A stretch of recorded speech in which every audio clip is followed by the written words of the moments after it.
pernikahan. Akhirnya Pangeran Panji Kusumabangun dinikahkan dengan Putri Dewi Sekartaji.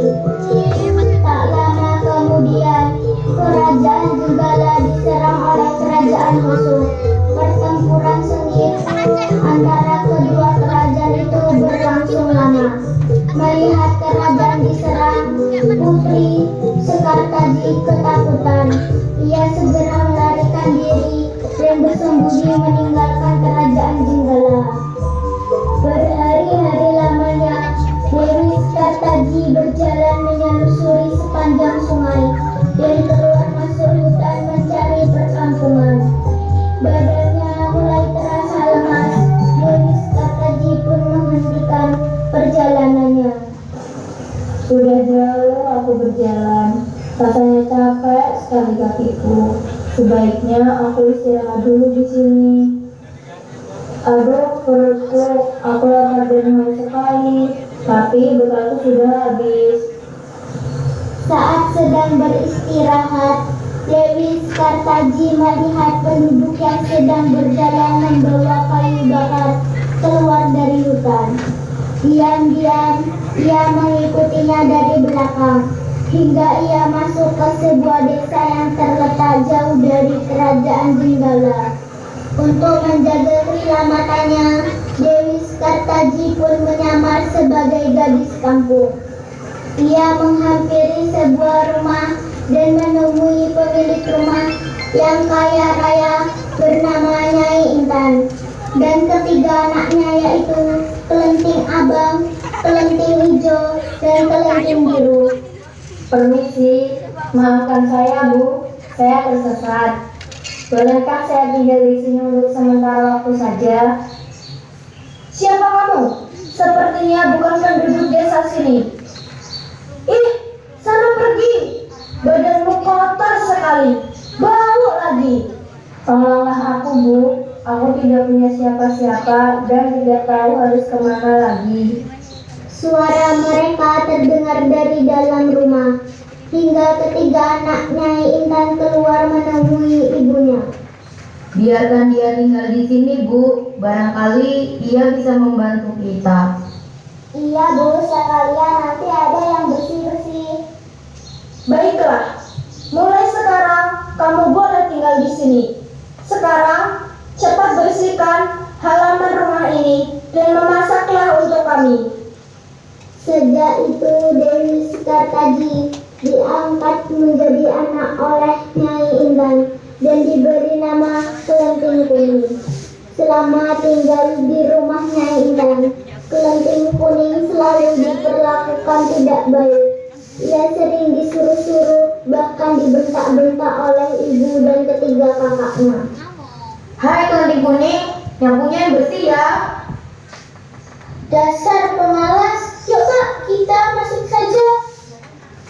Sementara itu, di kerajaan Jenggala, Panji Asmara, Daun, dan pasukannya berhasil mengalahkan pasukan musuh. Akan tetapi ia sedih karena Putri Sekartaji menghilang. Ia sudah mencari ke seluruh penjuru, namun belum ketemu. Ketika pangeran hampir menyerah dan putus asa, seorang pengawal datang menyampaikan kabar. Ampun Baginda, hamba ingin menyampaikan kabar berita untuk Baginda. Apakah kamu telah mengetahui keberadaan Dewi Sekartaji? Ampun Baginda, hamba hanya menemukan seorang gadis yang mirip dengan Dewi Sekartaji di sebuah dusun. Tapi hamba tidak yakin karena ia hanya seorang gadis kampung yang bekerja sebagai pembantu. Mendengar laporan itu, keesokan harinya pangeran bersama pengawalnya melakukan perjalanan menuju desa Dadapan dan ia menyamar dengan nama Andi Lumut. Sesampai di desa Dadapan, ia tinggal di pondok kecil milik Mbak Randa Dadapan yang sudah tua. Keesokan harinya, ia pun menyuruh pengawalnya untuk membuat sayembara. Seorang pangeran mencari permaisuri. Kabar itu terdengar sampai ke telinga ketiga anak-anak Nyai Intan. Hai kakak-kakak, di seberang desa sana aku mendengar sebuah sayembara. Seorang pangeran mencari seorang permaisuri. Kita ikutan yuk. Bagaimana Ibu? Apakah kami boleh ikut sayembara itu? Iya putri-putriku, ikutlah sayembara itu. Siapa tahu di antara kalian ada yang dipilih oleh pangeran. Kita bisa mengambil hartanya. Dengan seizin ibunya, akhirnya ketiga putri Nyai Intan mengikuti sayembara itu demi meraup kekayaan pangeran. Kelenting abang, kelenting hijau, dan kelenting biru segera berdandan sangat cantik. Wah, kalian sangat cantik sekali. Tentu saja kami cantik. Kamu ikut sayembara kelenting kuning. Kamu bercanda kelenting hijau? Pakaian saja ia tidak punya. Apa dia boleh ikutan sayembara? Sudah, kamu mencuci pakaian-pakaian kotor kami saja. Ke sungai sana. Benar juga kak, nih cuci sana. Sesaat kemudian ketiga saudaranya bertugas pergi ke tempat sayembara di antar ibunya sampai ke batas desa. Sementara kelenting kuning segera pergi ke sungai untuk mencuci pakaian. Saat sedang mencuci, tiba-tiba saja kelenting kuning dikejutkan dengan kedatangan seekor burung bangau yang bisa bicara. Wahai Tuan Putri, pergilah ke desa Dadapan mengikuti sayembara itu. Di sana nanti akan bertemu dengan seorang pangeran. Bawalah cambuk ini. Jika sewaktu-waktu Tuan Putri membutuhkan pertolongan, Tuan Putri boleh menggunakannya. Benarkah apa yang dikatakan burung bangau itu? Belum sempat kelenting kuning berkata apa-apa, burung bangau itu sudah terbang ke angkasa dan menghilang. Tanpa berpikir panjang lagi, kelenting kuning pun segera mengambil cambuk pemberian burung bangau, bergegas kembali ke rumah dan bersiap-siap berangkat menuju desa Dadapan. Sementara ketiga saudaranya sudah sampai di tepi sungai. Mereka kebingungan karena harus menyeberangi sungai yang lebar dan arus airnya yang deras. Bagaimana kak cara kita bisa menyeberangi sungai ini? Arusnya deras dan tak ada satupun perahu di sini. Entah adik, aku juga tidak tahu bagaimana kita bisa menyeberangi sungai itu. Hai, coba lihat itu makhluk apa ya?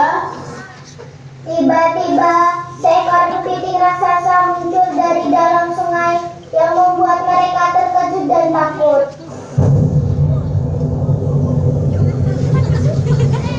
Hai kepiting raksasa, apa kamu? Putri yang cantik, jangan takut. Namaku Niu Kangkang.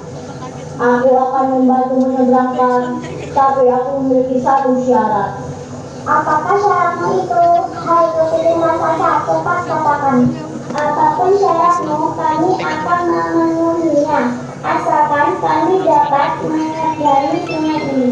Kalian harus berpikir terlebih dahulu sebelum aku mengatakan kalian ke seberang sungai. Kelenting bersaudara lalu berdiskusi. Akhirnya mereka menyetujui syarat Yuyu Kangkang. Setelah itu, Yuyu Kangkang dengan cepat menyeberangkan kelenting bersaudara. Tak lama setelah itu, tibalah kelenting kuning di sungai yang sama. Tiba-tiba, kepiting raksasa keluar ke permukaan. Hal yang sama diungkapkan sebuah syarat kepada kelenting kuning.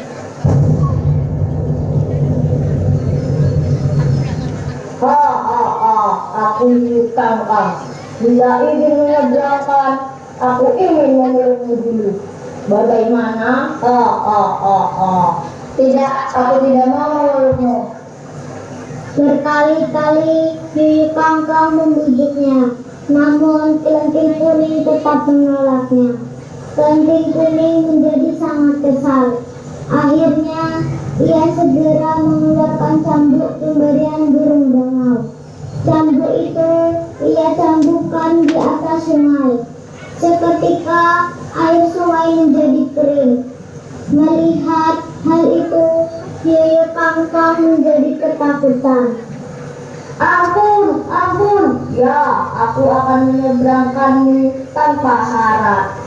Akhirnya, Yuyu Kangkang mengantarkan kelenting kuning hingga sampai ke rumah Mbok Randa, tempat sayembara. Sesampai di sana, ia bertemu dengan ketiga kakaknya yang sedang memamerkan kecantikannya.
Bagaimana yang Jemut? Apakah di antara mereka ada yang kau pilih? Bagaimana ya, Bu? Iya, Pangeran. Bukannya kami cantik-cantik. Apakah tidak ada yang Pangeran pilih? Kalian memang cantik. Tapi aku telah memutuskan untuk memilih gadis berbaju kuning itu. Ah, tidak bisa. Dia itu hanya seorang pembantu. Iya, benar. Dia bukan siapa-siapa. Pakainya saja jelek dan lusuh. Iya benar, ini tidak adil. Ketahuilah, aku tidak memilih kalian karena kalian tidak bisa menjaga diri kalian dari rayuan Yukaka. Hanya gadis berbaju kuning itu yang mau menawanya. Ah, Maafkan aku pangeran, kedatanganku ke sini bukan untuk ikut sayembara. Aku hanya ingin mencari pangeran dari kerajaan Jenggala. Pangeran pun segera membuka penyamarannya bahwa sebenarnya Ande-Ande Lumut adalah pangeran dari Jenggala yang dicari Putri Dewi Sekartaji. Melihat hal itu, Kelempir Kuning pun menerima permintaan Ande-Ande Lumut. Dengan canggu yang dibawanya, ia pun merubah dirinya menjadi seorang putri yang cantik jelita. Ketiga saudara angkatnya terheran-heran dan merasa malu sekali. Mereka segera bergegas pergi meninggalkan tempat itu. Sementara Pangeran dan Dewi Sekartaji bersama Mbok Randa kembali ke Jenggala. Mereka hidup bahagia. Teman-teman, dari cerita tadi kita dapat mengambil pelajaran, yaitu hati yang cantik lebih utama daripada paras yang cantik. Jadilah anak perempuan yang baik hati, sopan dan bisa menjaga diri, supaya kalian bisa mendapatkan teman-teman yang baik pula.